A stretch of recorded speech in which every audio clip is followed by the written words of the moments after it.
Shalom teman-teman semuanya. Saya off 2 bulan, diistirahatkan. Karena ada sesuatu maksud. Ya, saya agak geser sedikit. Sedikit. Walaupun masih berdoa, tapi geser sedikit. Tuhan tidak mau. Harus kembali lurus. Ya, saudara, untuk ini saya ingin saudara mendengarkan PA. Nah, mungkin bisa mendengarkan kembali PA yang pertama 2 minggu lalu. Nanti Jumat ini PA yang berikut. Bahayanya kita itu kalau bergeser sedikit saja, hanya sedikit. Saudaraku, tadi kita menyanyi, bagi Tuhan tak ada yang mustahil. Hidupku ditentukan oleh firman. Perhatikan kata-kata itu. Hidupku ditentukan oleh firman. Jangan hidupmu ditentukan oleh orang peramal. Ya, mungkin sudah datang kepada orang pintar, oh nanti gini. Dan orang banyak percaya. Bodoh. Kenapa percaya kepada orang-orang pandai? Saya tahu ada satu keluarga, dia percaya seorang pandai disuruh begini, sudah berhasil. Lalu mengalami gangguan. Lalu dia bilang, waduh, ini rumahnya gak betul ini mungkin. Panggil Tuhan orang pintar lain. Dia panggil orang pintar. Oh keliru. Letaknya mesti begini. Mesti begini. Nah lihat tuh. Anda mau bersandar pada siapa? Pada orang pandai? Atau pada firman Tuhan? Kalau Anda bersandar pada firman Tuhan, bersandar pada Tuhan yang bersabda. Dan dia maha kuat dan maha tahu. Selama sebulan kita membicarakan kuat oleh firman nubuat. Ya. Mana tayangannya? Kuat oleh firman nubuat. Ya. Saudara, ayat ini berkata dalam 2 Petrus 1 ayat 19. Berkata dengan demikian, kami makin diteguhkan, dikuatkan oleh firman yang telah disampaikan oleh para nabi. Ya, jadi Alkitab ditulis oleh para nabi. Ini loh yang akan datang. Nanti sudah akan terheran-heran. Kalau menyelidiki Alkitab, saya dulu menyelidiki Alkitab dan saya berkata, wow, mana ada Tuhan yang begini. Alangkah baiknya kalau kamu memperhatikannya. Nah, banyak orang cuma mendengar firman, tapi tidak memperhatikan. Saudara tahu ilmu probabilitas. Apa itu ilmu probabilitas? Karena itu asuransi itu berani. Saudara cuma bayar sekian, kalau terjadi malapetaka, dia berani cover sekian besar. Benar? Kenapa? Karena dia punya hitungan yang disebut probabilitas. Contoh ya, saya ini nama saya Subekti. Kalau nama saya cuma Subekti, mungkin di Semarang banyak Subekti, betul? Kalau nama saya Timotius, wah banyak Timotius. Pendeta Timotius, Ada pendeta Timotius Arifin, ada pendeta Timotius Hardono, ada pendeta Timotius Rujianto, almarhum di Jepara. Nanti ada Timotius Arifin, Timotius ini, Timotius, walaupun pendeta, betul? Tapi kalau ditambahi satu kata lagi, pendeta Timotius Subekti. Nah, cari se-Indonesia, yuk, ada enggak? Ada? Ditambah lagi tinggal di Semarang. Ada? Habis. Nggak ada. Ini namanya ilmu probabilitas. Hanya dengan 4 deskripsi nggak ada di Semarang. Bahkan mungkin di seluruh dunia nggak ada. Ya toh? Apalagi kalau ditulis di Semarang. Di tempat lain ada nggak? Nggak ada.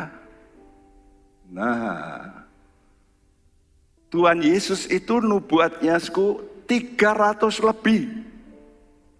Bayangin, hanya untuk Tuhan Yesus. Dan hal-hal yang lain Alkitab mencatat kurang lebih 600 lebih nubuat yang tidak berhubungan dengan Tuhan Yesus. Itu kalau sebuah contoh ada kapal terbang, saudaraku, ada koin ya, koin segini. Ya, lalu seluruh bumi ini penuh dengan koin, seluruh bumi. Tebalnya 2 feet, 2 kaki, 70 cm. Ya. Nah, lalu ada kapal terbang satu menjatuhkan. Pluk. Tapi tanpa orang lihat ya. Sekarang coba, ada ndak orang bisa ngambil satu koin yang dijatuhkan itu tanpa melihat kapal terbang itu jatuhkan di mana? Bisa enggak? Semacam itu. Ya, itu namanya bagaimana mungkin? Ada satu nubuat yang paling enggak mungkin. Yesus lahir dari seorang perempuan gadis. Cari seluruh dunia, ada enggak? Gak ada, betul? Loh itu loh. Itu Alkitab kalau ngomong itu seperti itu. Wow, bukan main. Karena itu, ada satu perkataan Tuhan yang ditulis dalam kitab Nabi Zakaria. Dia mengatakan seperti ini. Dibacakan Zakaria 8 ayat 9. Beginilah firman Tuhan semesta alam, biarlah tanganmu kuat, hai orang-orang yang selama ini telah mendengar firman ini yang diucapkan para nabi sejak dasar rumah Tuhan semesta alam diletakkan untuk mendirikan bait suci itu. Iya, 1 ayat 2 kali perkataan Tuhan semesta alam. Siapa yang ngomong? Beginilah firman Tuhan semesta alam. Sejak dasar rumah Tuhan semesta alam. Sekarang bukan rumah gereja yang tidak bisa roboh. Tapi dirimu, kata Tuhan, itu rumah Allah. Kalau dirimu itu dibangun oleh Tuhan semesta alam, maka tidak ada siapapun yang bisa menjatuhkan engkau. Enggak ada. Karena firman nubuat ini diucapkan oleh Allah yang maha tahu, maha kuasa. Itu yang disebut Tuhan semesta alam. Kata Tuhan semesta alam, the Lord of hosts. Tuhan dari pasukan malaikat. Artinya dia akan menggerakkan pasukannya, malaikat, untuk mengerjakan apa yang dia ucapkan. Apa yang dia ucapkan? Janjinya, nubuatnya, yang akan terjadi pada masa yang akan datang. Jadi kalau saudara suka baca Alkitab, maka hatimu ini jadi kuat. Pasti terjadi seperti ini. Pasti terjadi seperti ini. Salah satu kitab nubuat paling hebat itulah kitab Daniel. Sehingga orang dunia berkata, nggak mungkin ini ditulis oleh Daniel, nggak mungkin. Kok bisa ngerti apa yang akan datang, bahkan dunia ribuan tahun setelah dia ngomong, itu terjadi. Bahkan ditulis kok nama-nama, peperangan-peperangan, dan itu terjadi sekarang. Saudaraku, ini dahsyat. Ya, karena itu hidup saudara itu jangan ditentukan oleh peramal. Jangan ditentukan oleh yang namanya horoskop. Oleh mungkin show babi, show kelinci. Kok ditentukan oleh show? Nanti kalau ketemu dengan pasangan yang gambarnya begini, show-nya jong. Lah. Waktu sudah lihat jong itu lalu timbul intimidasi, roh. Sehingga lalu bertengkar terus suami istri. Jadi di dunia ini seringkali orang mengintimidasi. Tuhan tidak. Karena itu hidup saudara mesti ditentukan bukan oleh lain. Ini khotbah hari ini. Hidupku ditentukan firman. Tadi kita nyanyi. Ya, lalu hidupku ditentukan oleh kuasamu. Coba katakan sendiri, hidupku ditentukan firman. Ayo berani deklarasikan, berarti sudah percaya. Hidupku ditentukan firman. Lebih keras dari saya sendiri sudah menggaung. Hidupku ditentukan firman. Gitu, tambah lagi lebih bagus. Hidupku ditentukan firman. Yakin nih, saudara mesti suka deklarasi. Itu artinya saudara memperkatakan firman. Itu benar. Maka saudara juga harus mengikuti apa yang dikatakan nubuat. Oh, nubuat Tuhan berkata begini. Tadi katakan kuatkan tanganmu. Nah, itu engkau kuatkan. Jadi tujuan khotbah ini adalah supaya saudara ini bisa mengenal siapa yang bicara. Mengenal Tuhan penentu semua peristiwa. Saya sudah mengalami sakit berkali-kali. Mau mati itu berkali-kali. Ya, bukan sekali. Dari kecil saya itu sudah mau mati. Mama sudah berkata, kamu dulu diare, terus diare, nggak berhenti dibawa ke dokter, nggak bisa, ya. Apalagi dokter zaman dulu, akhirnya mama bertindak. Dia diberi hikmat oleh Tuhan. Apa? Yang larangan. Mama beli candu, kasihkan saya, sembuh langsung. Wah, jangan coba-coba loh ya. Kok bisa ditangkap ya? Itu zaman dulu saya kecil. Saya lahir dengan kaki lebih dulu. Waduh, itu kan sukar. Bisa keliru itu. Dan susternya bukan suster, ahli bidan, emak saya. Loh, bisa hidup itu. Berkali-kali saya mau mati.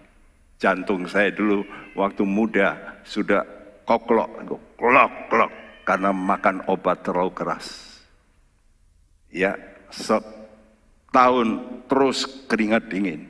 Dan saya berdoa, Tuhan, apa engkau sudah manggil saya ke Semarang atau mau pulang ke sorga? Terserah. Saya menyerah. Dan setahun saya cuma ke dokter sekali saja. Dan saya sembuh. Total. Saudara, recovery, pemulihan. Engkau mesti mengenal siapa Tuhanmu. Karena itu Tuhan itu menantang. Ayo toh, kenal aku. Ya, Yesaya 44 ayat 6 sampai 8. Beginilah firman Tuhan, Raja dan Penebus Israel, Tuhan semesta alam. Akulah yang terdahulu dan akulah yang terkemudian. Tidak ada Allah selain daripadaku. Siapakah seperti aku? Biarlah ia menyerukannya, biarlah ia memberitahukannya dan membentangkannya kepadaku. Siapakah yang mengabarkan dari dahulu kala hal-hal yang akan datang? Apa yang akan tiba, biarlah mereka memberitahukannya kepada kami. Janganlah gentar dan janganlah takut, sebab memang dari dahulu telah kukabarkan dan kuberitahukan hal itu kepadamu. Kamulah saksi-saksiku. Adakah Allah selain daripadaku? Tidak ada gunung batu yang lain, tidak ada yang kukenal. Ya, ini tantangan Tuhan. Tuhan kata tidak ada Allah selain aku. Jadi jangan buat Allah-Allah lain. Kok ke gunung, kok gini, oh saya cari Allah yang lain. Nggak ada Allah yang lain. Tuhan kata siapa seperti aku. Coba beritahu, siapa yang bisa memberitahu, mengabarkan hal-hal yang dahulu kala, hal-hal yang akan datang dengan tepat. Ada peramal, tapi kadang-kadang meleset. Dan peramal bukan meramal yang baik, yang bisa tepat. Kalau meramal yang jahat, umumnya tepat. Kenapa begitu? Ya karena diinspirasi oleh iblis. Iblis yang akan melakukan yang jahat. Perang dunia akan terjadi tahun ini. Bisa. Tapi untuk damai, no. Kalau Tuhan ngomong itu hal yang baik. Dari dahulu telah kukabarkan dan kuberitahukan hal itu. Kamu ini saksiku, adakah Allah selain daripadaku? Enggak ada. Karena itu kita mau belajar satu peristiwa sejarah itu yang luar biasa. Yesaya 45 ayat 1 sampai 8. Ya nanti saudara catat khotbah ini dan coba belajar mencatat. Saya melihat pendeta-pendeta di Amerika banyak juga gereja Tuhan tidak mencatat. Ya, tapi ada satu gereja di Amerika, saya lihat hampir semua bawa buku catatan dan dia masih catat. Dia catat. Ini memperhatikan. Perhatikan, lebih dari 150 tahun sebelum seorang raja dunia namanya Kores atau Sirus, di dunia terkenal Sirus, itu dia hidup tahun 600 sebelum Kristus, matinya 530 tahun sebelum Kristus. Dia menjadi raja dunia 539 tahun sebelum Kristus. Nabi Yesaya 150 tahun kira-kira sebelumnya mengucapkan nanti akan muncul seorang namanya Sirus, Kores. Orang ini nggak ada. 150 tahun kemudian baru muncul. Loh, bisa nggak begitu? Ini Tuhan. Ya. Lalu orang ini memberi dekret. Nanti orang Israel akan dipulangkan dari Babel. Karena ditawan oleh Babel 70 tahun. Dia yang memberi dekret untuk pulang. Dan dia yang memberi dekret untuk membangun bait Allah. Loh ini Tuhan sudah ngomong 150 tahun sebelumnya. Yang ketiga, orang ini Sirus ini akan menaklukkan bangsa-bangsa. Dan ternyata digenapi. Kerajaan dunia Babel runtuh oleh Sirus. Dahsyat. Itu loh, Tuhan itu begitu. Jadi kalau sudah nyelidiki Alkitab, engkau akan geleng-geleng. Kok ngerti ya Tuhan itu, kok dahsyat. Semua kok Maha tahu, yang akan datang kok sudah tahu. Karena itu yang pertama, Otoritas tertinggi itu di tangan Allah. God is in control. Jangan takut pandemi ini saudara mati gimana, jangan takut matimu gimana. Jangan takut, karena apa yang dituliskan Alkitab akan terjadi untuk saudara. Yesus pun mati, tidak apa-apa. Tapi apa mati selamanya? Tidak. Tuhan itu pegang kontrol. Dia mengangkat raja dunia Kores Sirus. Dan Sirus menundukkan kerajaan dunia Babel. Ini kerajaan dunia hebat. Salah satu wonder di dunia.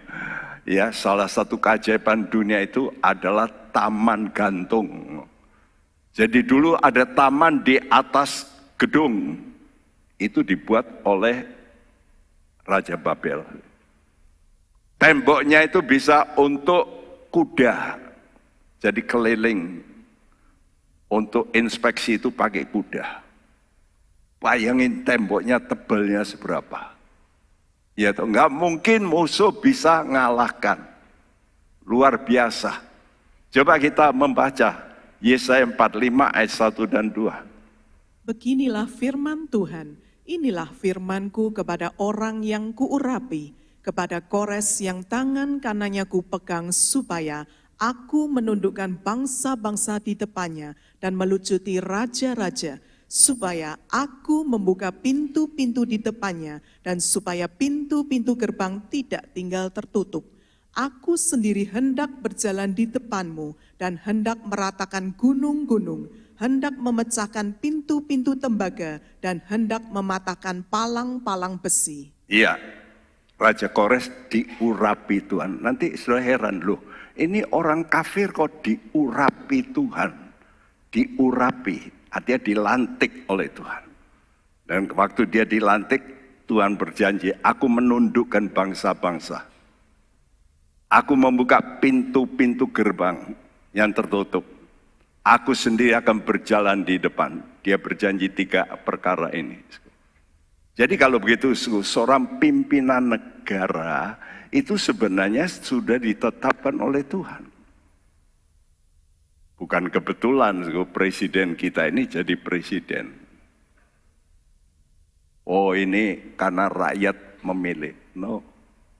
Tuhan menetapkan. Karena itu Roma 13 ayat 1 Tuhan berkata, tiap-tiap orang harus takluk kepada pemerintah yang di atasnya, sebab tidak ada pemerintah yang tidak berasal dari Allah, dan pemerintah-pemerintah yang ada ditetapkan oleh Allah. Ya, pemerintah-pemerintah yang ada ditetapkan oleh Allah. Waduh, masa begitu? Bukan oleh pemilihan coblosan. No, kata Tuhan. Karena itu nanti kita lihat bagaimana kita menghadapi di Indonesia.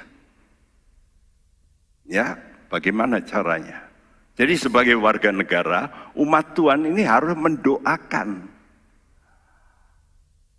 pimpinan negaranya. Sebab Tuhan menghendaki. Ya, ini tergantung dari umat percaya. Mau enggak supaya banyak orang selamat? Nah, kalau mau begitu didoakan, nanti Tuhan munculkan pemimpin yang memberi jalan. Ya, jadi Tuhan mampu membangkitkan pemerintahan yang negatif. Jadi perhatikan. Karena itu kita mesti hati-hati ya. Ini ribut bukan Indonesia? Mau pemilu ini aja wah, siapa penggantinya? Ini kalau negatif gimana? Aduh, sudahlah. Apa yang terjadi? Nah, kenapa kok bisa muncul pemerintahan negatif? Sebab umatnya, anak-anak Tuhan itu tidak mau dengar firman Tuhan. Jadi sebelum orang Israel dikalahkan oleh Babel, Nabi Yeremia sudah teriak-teriak, memberitahu kamu tunduk, kamu menyerah sama Babel. Loh, Kok Nabi malah ngajari menyerah sama musuh? Kami nggak mau.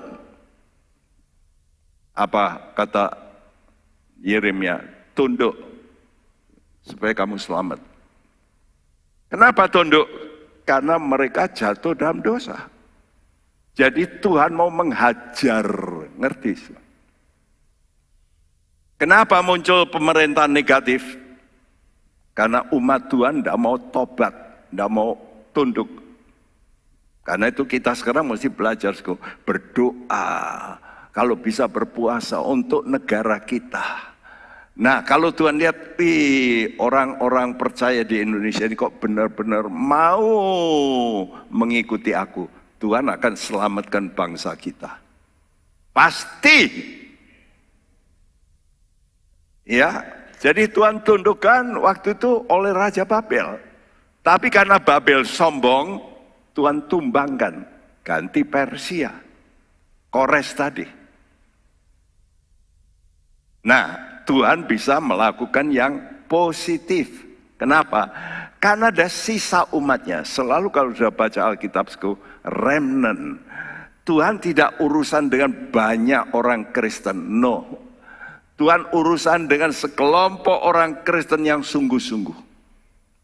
Seperti Sodom dan Gomora. Waktu itu Tuhan mau bakar. Abraham berkata, Tuhan, kalau ada 50 orang benar, masa engkau bakar? No, kata Tuhan.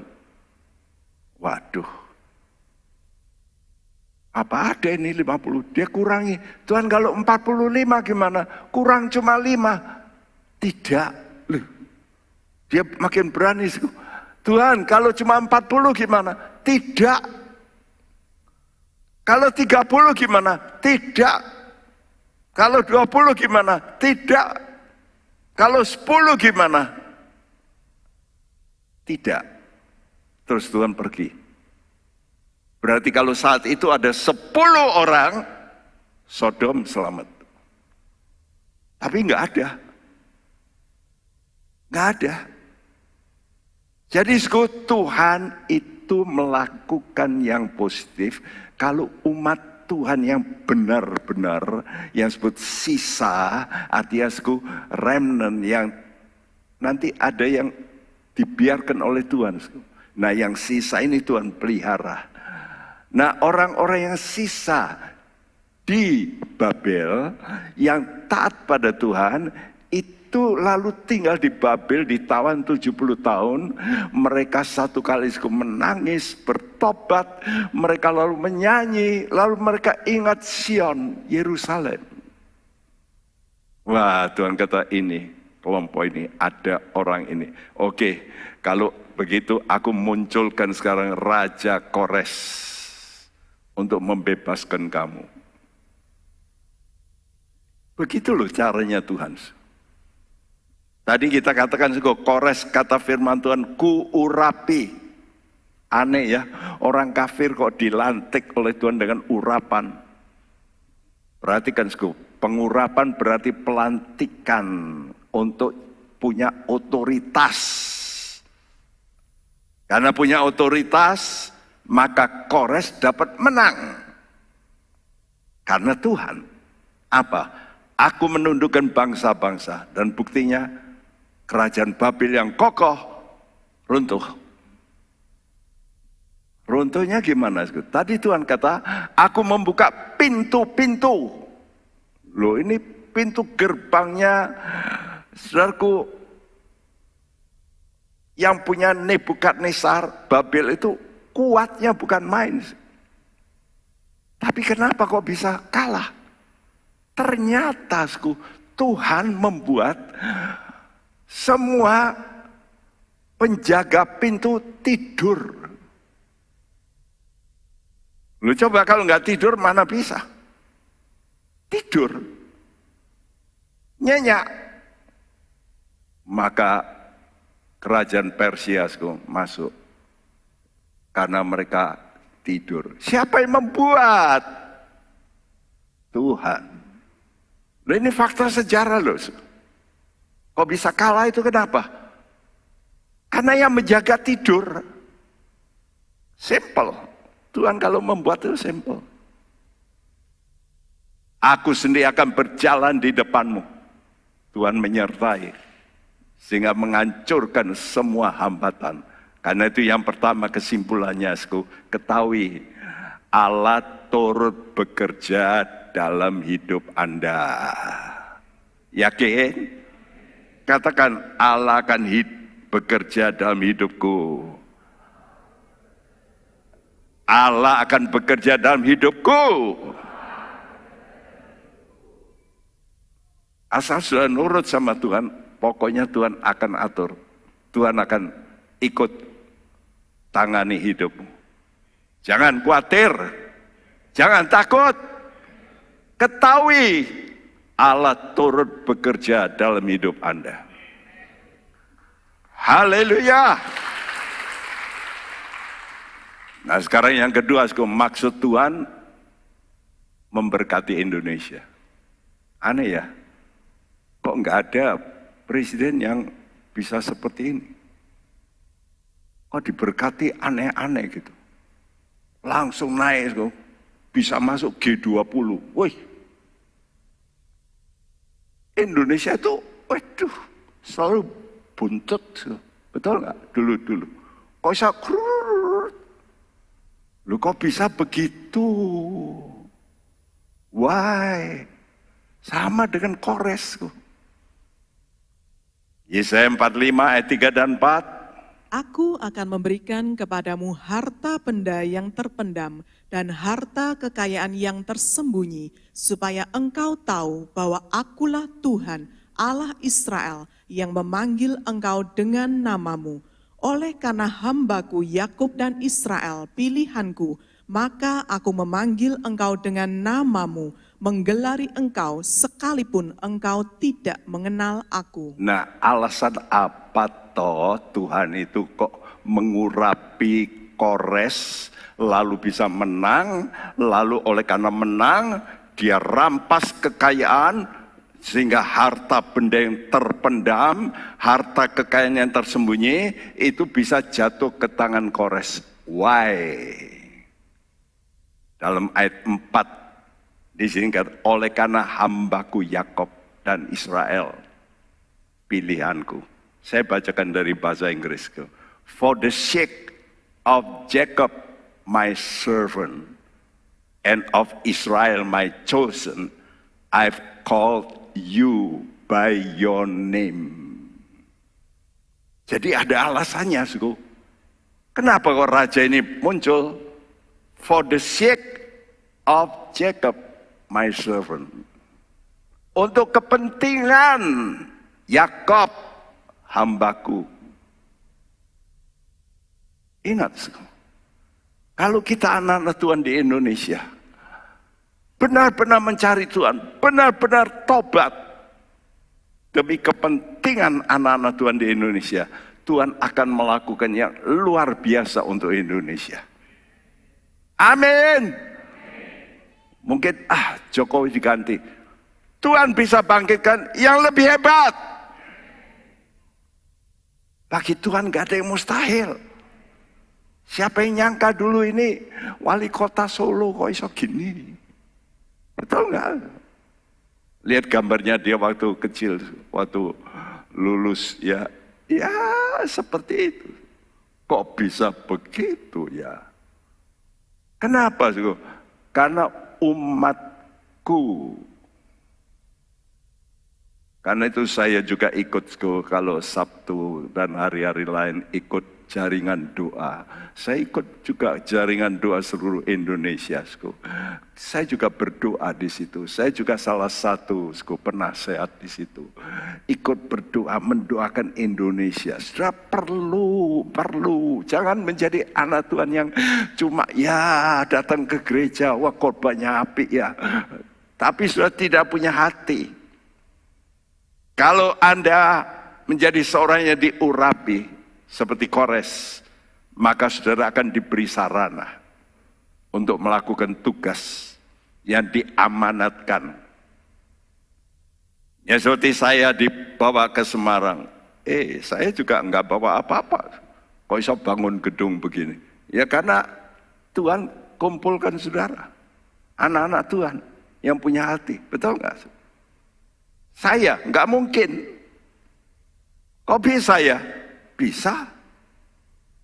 Why? Ya karena Anda mau benar-benar ikut pada Tuhan dengan benar. Maka Tuhan lihat, oh ya penting.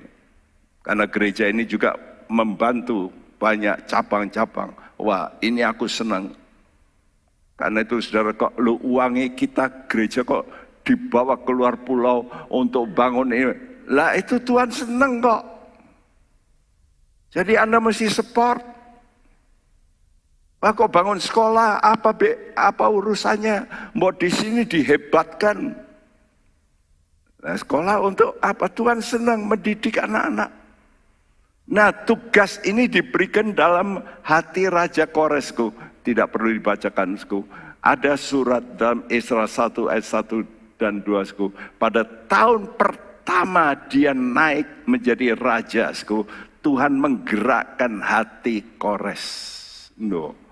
Tuhan itu yang pegang kontrol kok.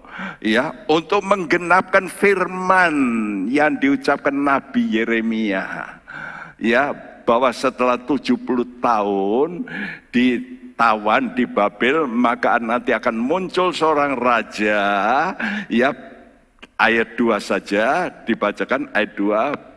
Beginilah perintah Kores, Raja Persia, segala kerajaan di bumi telah dikaruniakan kepadaku oleh Tuhan Allah semesta langit.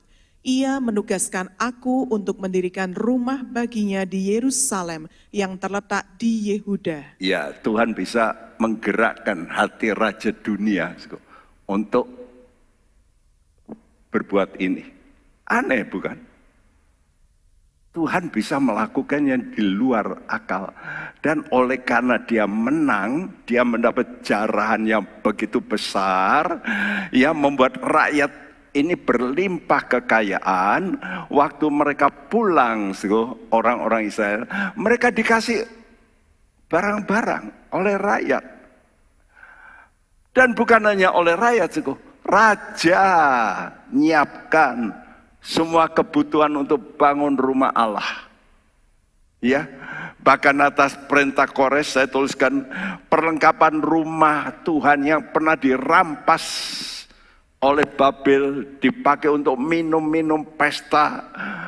Pada waktu Belsyazar memerintahku, maka semuanya itu dikembalikan. Semua alat-alat tabernakel yang pernah dirampas emas itu dibalikkan. Kok bisa ya? Bisa. Allah yang pegang kontrol. Benar-benar Allah mencukupkan. Kalau Anda diurapi Tuhan, kebutuhanmu akan dicukupkan Tuhan. Jangan takut dengan orang yang menjegal. Kalau engkau pada jalur Tuhan, Tuhan akan memberkati engkau luar biasa untuk menggenapkan. Jadi maksud Tuhan agar semua pimpinan negara tahu bahwa kalau dia berhasil itu bukan karena dia. Ya, sehingga Tuhan berkata supaya engkau tahu bahwa akulah Tuhan Allah Israel yang memanggil engkau dengan namamu sekalipun engkau tidak mengenal aku. Supaya kamu tahu. Jadi hal kedua ini penting, ketahui. Kalau sudah berhasil, hati-hati, jangan sombong. Nah ini penyakitnya manusia. Kalau sudah berhasil, wah karena aku kerja keras.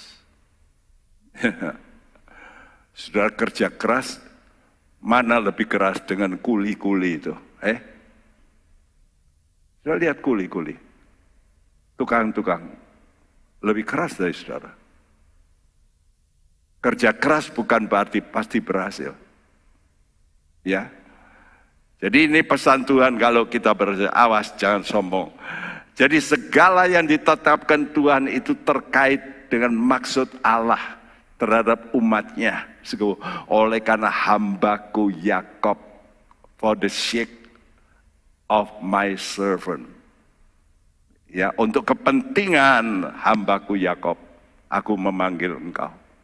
Luar biasa, karena itu yang kedua ini ketahui. Ingat keberhasilanmu adalah dari Tuhan. Nah, sekarang kita ngomong, keberhasilanku dari Tuhan. Yang keras, keberhasilanku dari Tuhan. Amin. Jangan sombong. Wah, aku pinter. Wah, aku pinter berdagang. Sehingga aku diberkati. No. Ini loh, kita mesti hati-hati dengan kesombongan ini. Nanti jatuh, ya. Jadi keberhasilanmu dari Tuhan. Yang ketiga, Tuhan itu penentu semuanya. Man proposes, but God disposes. Manusia bisa merencanakan, tapi Allah yang menentukan. Ya sudah direncanakan, dak. Wah pasti mati. Betul? Berapa banyak? Wah dia punya rencana, dia mati. Habislah rencananya.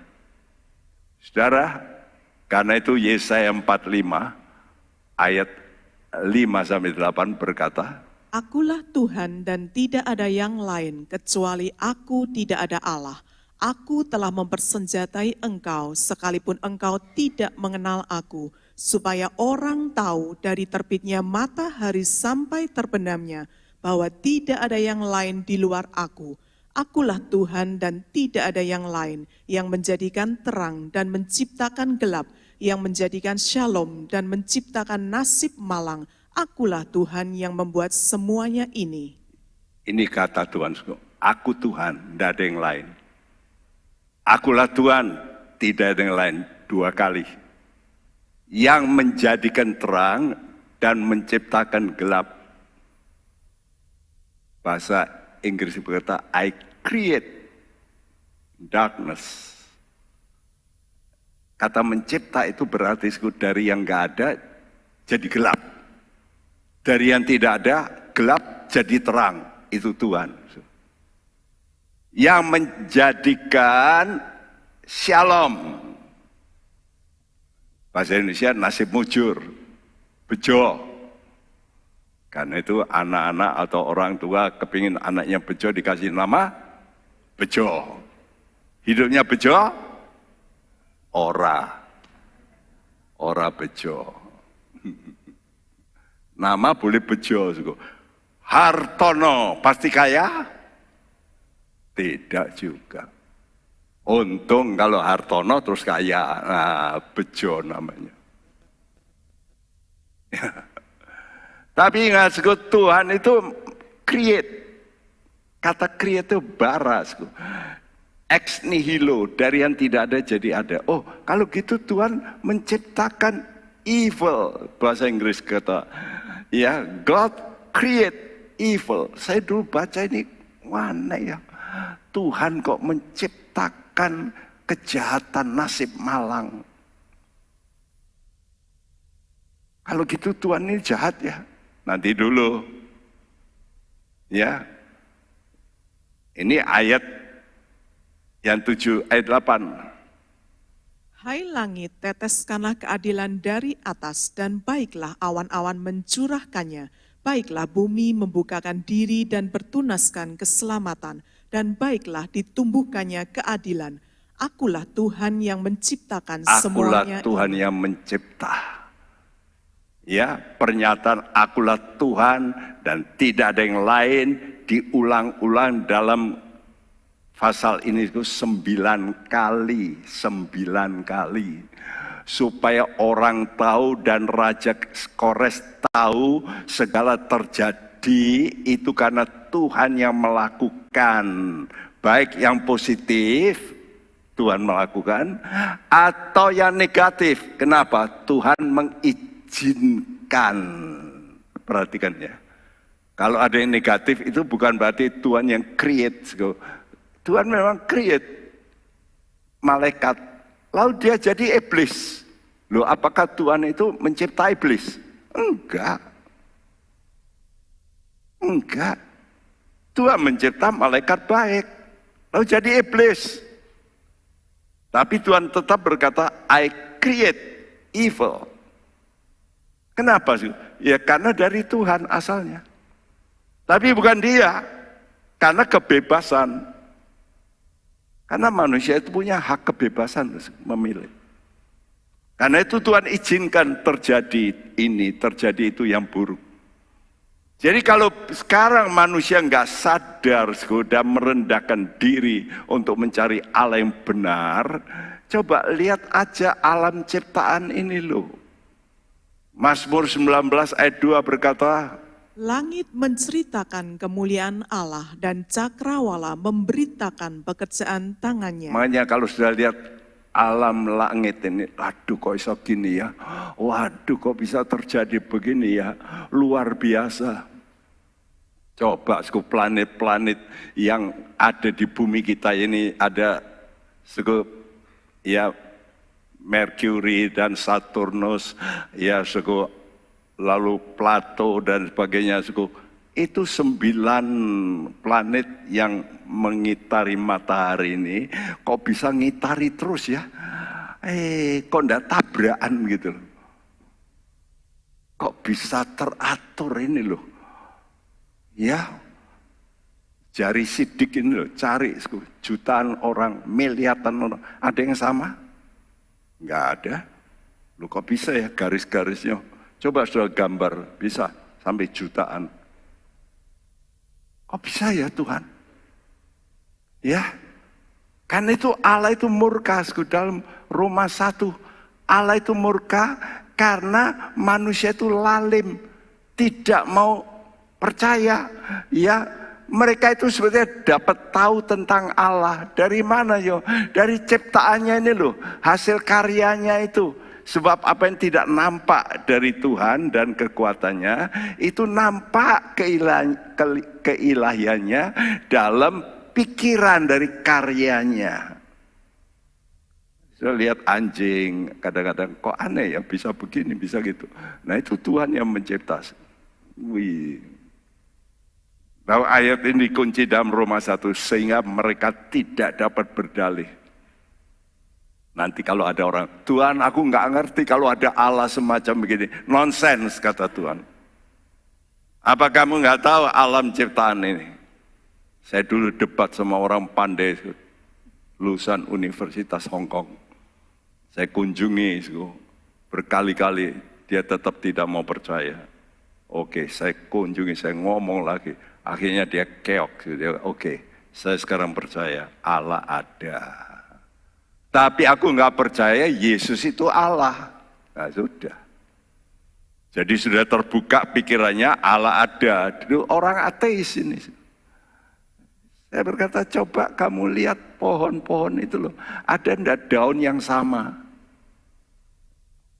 Ada enggak? Begitu banyak daun, ada enggak yang sama? Ya. Tapi dia mengakhiri, oke, Pak Bekti. Allah ada, tapi aku nggak percaya Yesus itu Allah. Sudah mandek di situ, sampai mati dia. Waduh, binasa. Jadi manusia berdalih, aku tidak tahu ada Allah. Tuhan kata, aku ciptakan bumi ini supaya kamu tahu ada Allah pencipta. Ya, sebab ayat Alkitab mengatakan apa? Pada mulanya Allah mencipta langit dan bumi. Nah, ayat 1 dari Alkitab inilah yang paling diserang oleh orang-orang pandai. Walaupun diserang, kata Tuhan, terserah kamu nyerang. Tapi lihat, one day, satu kali, semua kamu yang menyerang aku akan tunduk. Ini janji Tuhan. Siapa saja, entah dia percaya atau tidak, pasti tunduk. Nanti orang-orang yang tidak percaya itu sudah di neraka. Aduh Tuhan, sekarang aku mau percaya. Terlambat.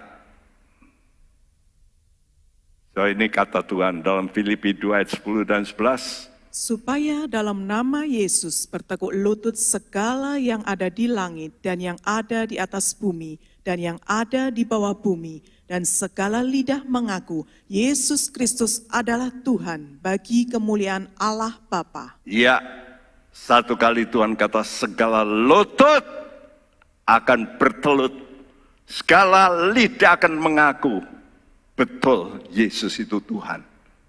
Sekarang banyak orang, oh Yesus itu nabi bukan Tuhan. Oke, terserah.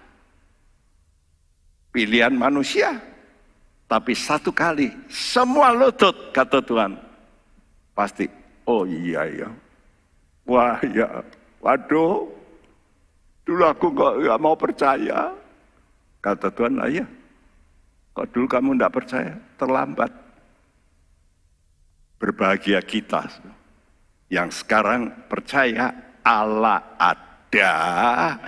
Dan engkau mencari Allah itu. Itulah Yesus namanya. Saudaraku, oleh karena ketahui tidak ada Allah lain kecuali Tuhan yang mencipta. Amin.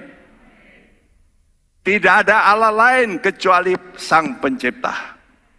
Katakan, tidak ada Allah lain kecuali Sang Pencipta. Dan yang mencipta, kata Alkitab, itu Yesus. Dia mengucapkan firman, jadi.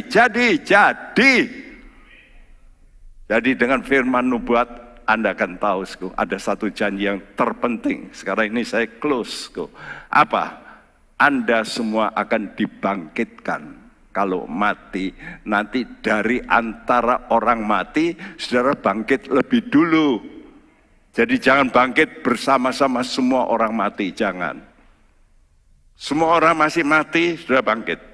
Itu namanya kebangkitan pertama. Berbahagialah orang yang masuk kebangkitan pertama. Karena dia tidak akan dihukum. Saya rindu supaya semua saudara yang mendengarkan firman mau bertobat. Tuhan, saya mau mengakui Yesus adalah Tuhan. Tuhan itu Tuhan. Sekarang saya kalau gitu apa Tuhan? Ya nurutlah, taat apa yang Tuhan katakan. Kalau Tuhan ngomong ampuni ya ampunilah. Jangan ngeyel, oh Tuhan dia masih utang sama saya belum bayar. Nah ampuni kan dia nggak tahu kalau kamu ngampuni. Hatimu itu loh. Nurut lebih dulu. Mari semua kita bertobat dan berkata Tuhan, aku mau ikut pada Tuhan dengan benar. Aku mau Tuhan.